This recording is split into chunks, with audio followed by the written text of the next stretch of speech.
Thermodynamics and it's basic terms concept. चलिए start करते हैं। सबसे पहले बात है कि थर्मोडायनेमिक्स क्या होती है। देखिए, थर्मोडायनेमिक्स एक साइंस की ब्रांच है जिसमें हम डील करते हैं डिफरेंट टाइप्स की एनर्जी के साथ, उनकी क्वांटिटी और उनके रिलेशनशिप, इन सब के बारे में बताते हैं और उनका रिलेशनशिप जो होगा वो बताते हैं हम थर्मोडायनेमिक्स में। तो थर्मोडायनेमिक्स क्या है, इसकी कुछ इंपॉर्टेंस है और कुछ लिमिटेशंस भी हैं। सबसे पहले इसकी इंपॉर्टेंस क्या है। ये जो थर्मोडायनेमिक्स है ये हेल्प करती है केमिकल रिएक्शन को प्रिडिक्ट करने में, यानी कि केमिकल रिएक्शंस किस तरह से हो रही हैं, उनकी सेट ऑफ कंडीशंस को ये बताती हैं। नेक्स्ट, जो थर्मोडायनेमिक्स है ये प्रिडिक्ट करती है जो इक्विलिब्रियम अटेन होता है वो कितना हो रहा है, उनके रिएक्शंस कैसे हो रही हैं और उसमें रिएक्शन से पहले रिएक्शन कैसे थी और इक्विलिब्रियम कैसे अटेन हुआ। नेक्स्ट, इसकी लिमिटेशंस क्या है। जो थर्मोडायनेमिक्स है, देखिए हम जानते हैं कि ये प्रोसेस को बताते हैं कि प्रोसेस कैसे होता है, लेकिन ये नहीं बताती कि प्रोसेस के होने का रेट क्या है, किस रेट में वो प्रोसेस हो रहा है। नेक्स्ट, ये हमें इनिशियल और फाइनल स्टेट बताएगी कि सिस्टम की इनिशियल स्टेट कैसी है और फाइनल स्टेट कैसी है, लेकिन ये प्रोसेस के मैकेनिज्म को नहीं बताएगी कि उसका मैकेनिज्म क्या है, कौन सा पाथ उसने फॉलो किया है प्रोसेस को करने के लिए। ये अलग अलग प्रॉपर्टीज के साथ डील करती है, जैसे कि टेम्परेचर, प्रेशर, इन सब के साथ डील करती है, लेकिन ये हर एक एटम और मॉलिक्यूल्स के बारे में नहीं बताती, यानी माइक्रोस्कोपिक प्रॉपर्टीज को नहीं रिप्रेजेंट करती। अब हम देखेंगे कि थर्मोडायनेमिक्स की बेसिक टर्म्स और कॉन्सेप्ट कौन कौन से हैं। सबसे पहले है सिस्टम एंड सराउंड। ये क्या होता है। देखिए, एक यूनिवर्स का पार्ट, हमने एक यूनिवर्स का एक पार्ट चूज करना है, यूनिवर्स का एक पार्ट चूज कर लिया थर्मोडायनेमिक कंसिडरेशन के लिए, जिसमें हम टेम्परेचर, प्रेशर, उनकी पोर्शन को हम बताते हैं एक पर्टिकुलर चीज में, उसे बोलते हैं सिस्टम। और जो बचा हुआ पार्ट होता है वो होता है सराउंड। एग्जाम्पल देती हूं मैं आपको। जब सिस्टम और सराउंड मिलते हैं तो यूनिवर्स बनता है, यानी कि आपने एक वेसल गैस पे रखा, उसमें पानी डाला है, वो हीट हो रहा है, वो आपका सिस्टम है, लेकिन आसपास की जगह जो है वो है सराउंड। तो सिस्टम प्लस सराउंड मिलके यूनिवर्स को बना रहे हैं। अब फर्स्ट इसका जो पार्ट है वो है, जो इसमें सिस्टम सराउंड में सबसे पहले है ओपन और क्लोज सिस्टम। ओपन, क्लोज और आइसोलेटेड तीनों सिस्टम करेंगे। सबसे पहले करेंगे ओपन सिस्टम। ओपन सिस्टम वो होता है जो एक वेसल लिया, एक सिस्टम है, उसके अंदर वाटर या जो भी लिक्विड है, आप इस सिस्टम को तीनों साइड से हीट दे रहे हो, इसमें जो वाटर है सिस्टम में उसको हीट दे रहे हो। तो ये जो है, ये जो पार्ट है ना, ये हमारा सिस्टम है। जब इसमें से वेपर्स निकल रहे हैं, जब वो बॉयल हुआ वाटर, उसमें से वेपर्स निकलने लग गए, तो ये क्या है, ये सारा सिस्टम है। लेकिन इसके आसपास का जो पार्ट है ना, इसके आसपास का ये सारा है सराउंडिंग, ये है उसका सराउंड। तो ओपन सिस्टम क्या हो गया। ओपन सिस्टम, एक सिस्टम को हम ओपन सिस्टम तभी बोलेंगे अगर कोई भी मैटर एक्सचेंज होता है, मैटर या एनर्जी सराउंड के साथ एक्सचेंज होती है, तब सिस्टम ओपन सिस्टम होता है। यानी वाटर बॉयल हो रहा है तो वेपर्स सराउंड में जा रहे हैं, यानी कि एक्सचेंज हो रही है एनर्जी, मैटर एक्सचेंज हो रहा है, वाटर वेपर्स में कन्वर्ट होकर सराउंड में जा रहा है, ये होता है ओपन सिस्टम। दूसरी तरफ ओपन सिस्टम में ही हमारे पास दो तरह के सिस्टम होते हैं। मान लीजिए आपने सिस्टम में कुछ पीसीज ऑफ मार्बल ले लिए और ये सिस्टम में वाटर की जगह हमने HCl ले लिया, तो उस टाइम पे क्या होगा, इस टाइम पे आपने इसको हीट दी थी तब वो वेपर्स में वाटर वेपर्स बने, लेकिन इस टाइम में एक केमिकल रिएक्शन हुई जब मार्बल और HCl के बीच में, जिसमें से सिस्टम में से हीट निकल रही है। तो ये क्या हो रही है, हीट निकल रही है, यानी कि एक एक्सोथर्मिक रिएक्शन हो रही है। तो ये क्या है, CO2 गैस साथ में इसके निकल रही है, तो ये हमारा इसका सराउंड है। ये भी ओपन सिस्टम ही है। तो ये होता है हमारा ओपन सिस्टम। दूसरा होता है हमारा क्लोज सिस्टम। वो सिस्टम जो क्लोज होता है, यानी कि जिसमें से मैटर एक्सचेंज नहीं हो सकता, वो होता है क्लोज सिस्टम। अब क्लोज सिस्टम क्या होगा? वो सिस्टम जिसमें सिर्फ एनर्जी ही एक्सचेंज होती है लेकिन मैटर एक्सचेंज नहीं होता। यानी एनर्जी बाहर से दे रहे हैं, वाटर वेपर्स बन रहे हैं, लेकिन वो बाहर नहीं निकल रहे, सिस्टम के अंदर ही हैं। ये यानी कि मैटर सराउंड के साथ एक्सचेंज नहीं हो रहा है, सिर्फ एनर्जी एक्सचेंज होती है, वो होता है क्लोज सिस्टम। ठीक है, एनर्जी। अब दूसरे तरफ एक ऐसा सिस्टम जिसमें हमने क्या लिया है? पिस्टन लिया है ऊपर, ठीक है, उसको प्रेस कर रहे हैं, उसमें से हीट निकल रही है, उसमें से हीट दे रही है, उसमें कोई ऐसी रिएक्शन हो रही है जिसमें से हीट प्रोड्यूस हो रही है, जैसे HCl और मार्बल्स की। ये क्लोज सिस्टम है। मैटर क्या होता है? सराउंड के साथ एक्सचेंज नहीं, ठीक है, वो होता है हमारा क्लोज सिस्टम। नेक्स्ट होता है हमारा आइसोलेटेड सिस्टम। आइसोलेटेड सिस्टम कौन सा सिस्टम होता है? वो सिस्टम जिसमें ना तो मैटर एक्सचेंज होता है और ना ही एनर्जी एक्सचेंज होती है सराउंड के साथ, वो सिस्टम होता है आइसोलेटेड सिस्टम। जैसे कि हमारे पास ये डायग्राम रिप्रेजेंट किया गया है। इस सिस्टम में ना तो मैटर और ना ही एनर्जी सराउंड के साथ एक्सचेंज होगी, वो सिस्टम होगा आइसोलेटेड सिस्टम। जैसे कि वाटर में, वो यहाँ पे क्या है? सिस्टम है, सिस्टम में वाटर है और वाटर वेपर्स बनके इसमें अंदर जा रहे हैं, ये क्लोज है, और इसके बाहर एक इंसुलेटेड वॉल बनाई गई है, ऐसी वॉल जिसमें ना तो एनर्जी एक्सचेंज होगी और ना ही वेपर्स बाहर जा सकते हैं, वो सिस्टम होता है आइसोलेटेड सिस्टम। इंसुलेशन की जाती है इसके चारों साइड, इंसुलेटर से इंसुलेशन की जाती है ताकि ना तो वेपर्स बाहर जाए, ना एनर्जी हीट कुछ भी एक्सचेंज ना हो। एक पर्टिकुलर क्लोज वेसल में जिसके साथ बाहर इंसुलेटर लगा होता है, इंसुलेटेड वॉल्स होती हैं, दीवारें होती हैं, वो होता है आइसोलेटेड सिस्टम। तो सराउंड के साथ कोई लिंक नहीं होता। ठीक है, अब दूसरी कंडीशन में हम ले लेते हैं कि नेक्स्ट जो है वो है हमारा स्टेट ऑफ सिस्टम, कि सिस्टम की स्टेट कैसी है और सिस्टम वेरिएबल क्या है।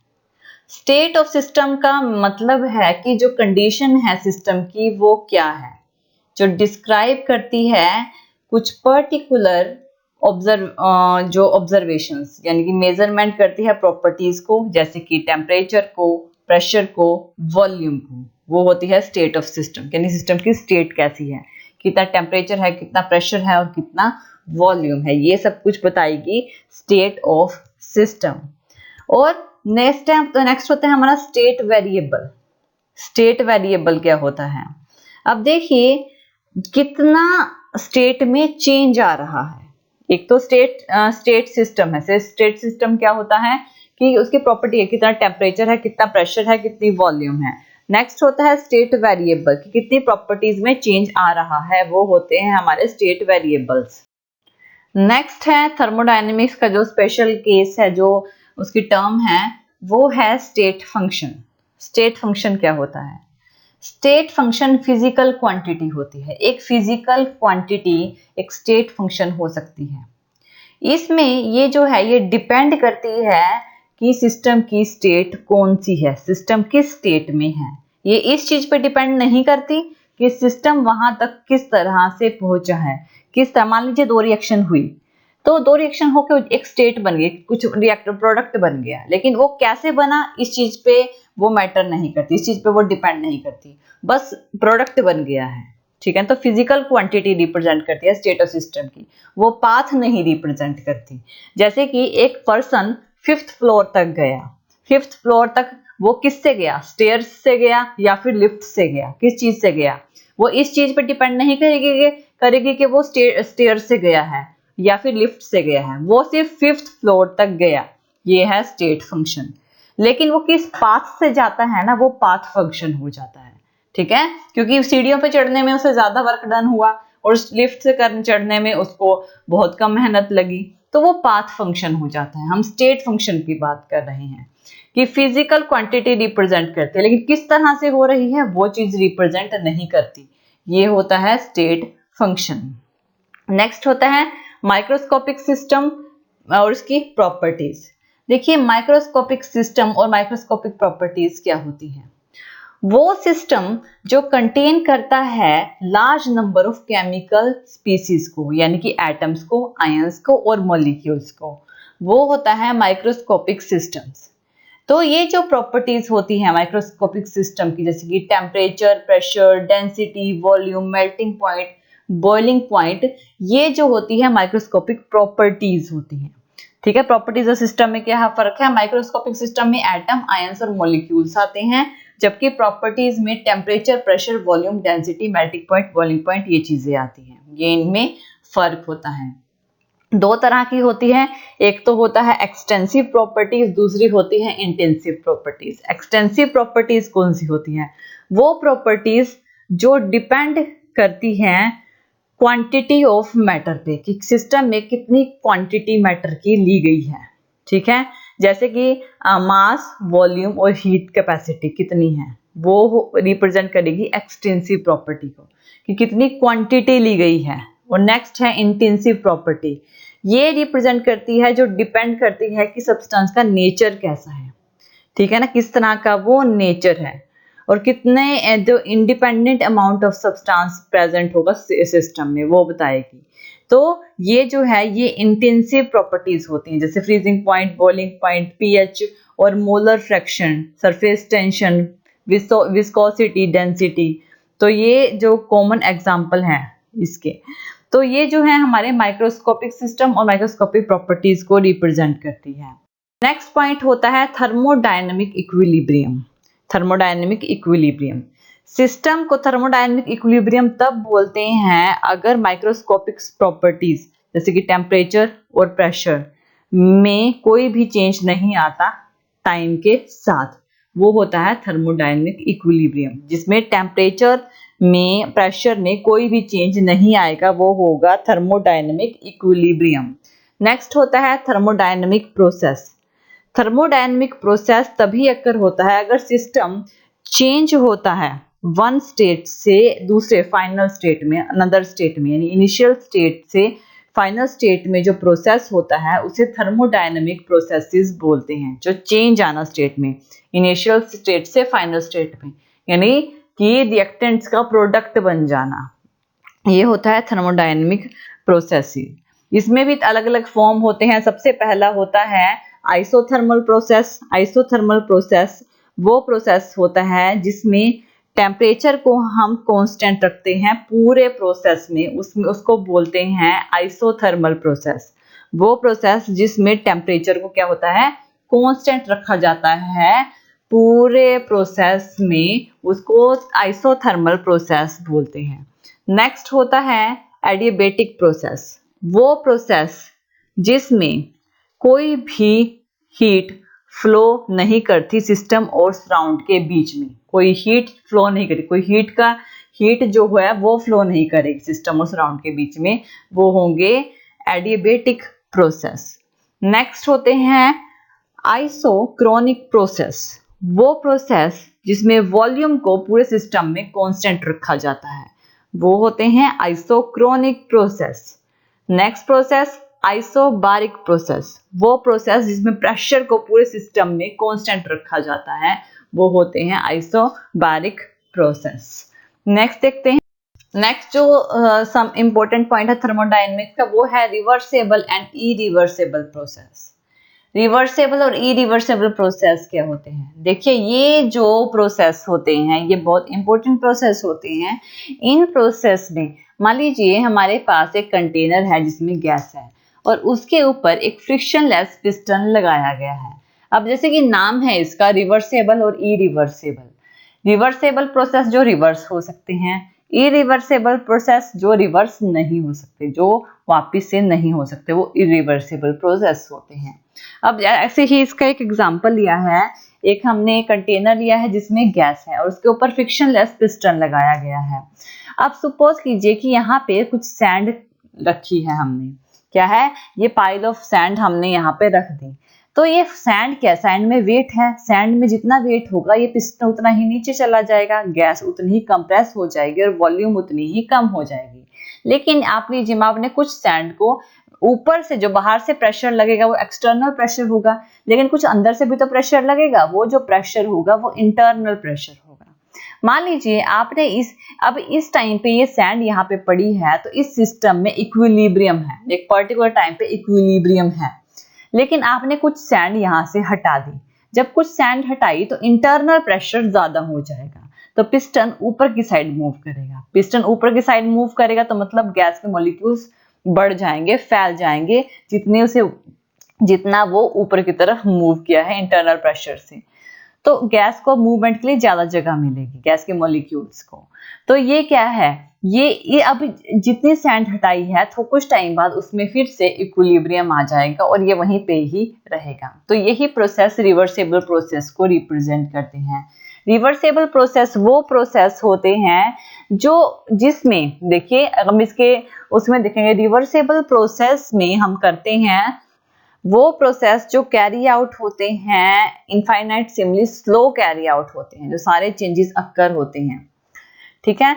और इन प्रोसेस में जो स्टेज ऑफ इक्विलिब्रियम आती है वो सराउंड के साथ आती है, ठीक है, क्योंकि एक्सटर्नल से प्रेशर लग रहा है, इंटरनल सराउंड के साथ इक्विलिब्रियम आएगी, ऐसे ही नहीं आएगी। तो और इनमें जो रिवर्सेबल और इरिवर्सेबल प्रोसेस में डिफरेंस क्या होता है, देखिए, रिवर्सेबल प्रोसेस वो प्रोसेस होते हैं जिसमें इक्विलिब्रियम जो होती है वो डिस्टर्ब नहीं होती, यानी सैंड रखी थी, वो इक्विलिब्रियम पे था और वहीं पे ही था, वो डिस्टर्ब नहीं हुई इक्विलिब्रियम। लेकिन इरिवर्सेबल प्रोसेस में जो होते हैं इक्विलिब्रियम एग्जिस्ट होती है, कुछ प्रोसेस कंप्लीट होने के बाद फिर इक्विलिब्रियम आती है, वो इरिवर्सेबल प्रोसेसेस में। देखिए, रिवर्सेबल प्रोसेस जो होते हैं ये इनफाइनाइट टाइम लेते हैं कंप्लीटेशन के लिए, लेकिन इरिवर्सेबल प्रोसेस एक फाइनाइट टाइम लेंगे कंप्लीटेशन के लिए। नेक्स्ट है, रिवर्सेबल प्रोसेस जो है ये इमेजिनरी होते हैं, ठीक है, ये एक्चुअली में प्रैक्टिकली इसे अचीव नहीं कर सकते, लेकिन जो इरिवर्सेबल प्रोसेस होते हैं, ये जो प्रोसेस होते हैं इन्हें हम ये जो नेचुरली अक्कर होते हैं, नेचर से नेचुरली अक्कर होते हैं, एक्चुअली अक्कर होते हैं, ये जो प्रोसेस होते हैं ये इनमें डिफरेंस होता है। तो रिवर्सेबल प्रोसेस जो होते हैं इमेजिनरी प्रोसेस होते हैं, जबकि इरिवर्सेबल प्रोसेस जो होते हैं वो नेचुरली अक्कर होते हैं। नेक्स्ट, जो रिवर्सेबल प्रोसेस होते हैं इसमें जो वर्क ऑब्टेन होता है वो मैक्सिमम होता है, और जो इरिवर्सेबल प्रोसेस हैं इसमें जो वर्क ऑब्टेन होगा प्रोसेस में वो मैक्सिमम नहीं होगा, ये इनमें डिफरेंस होता है। अब हमारे पास एक पॉइंट रह गया है, लास्ट पॉइंट जो थर्मोडायनेमिक्स का है, वो है सम थर्मोडायनेमिक्स क्वांटिटीज, जिसमें हम हीट करेंगे, इंटरनल एनर्जी करेंगे और वर्क करेंगे। ये हम अपने नेक्स्ट टॉपिक में करेंगे। Thank you for watching this video. और ज्यादा अपडेटिंग वीडियोस के लिए आप हमारे चैनल लर्न एंड ग्रो पे हमें सब्सक्राइब कर सकते हैं। Thank you.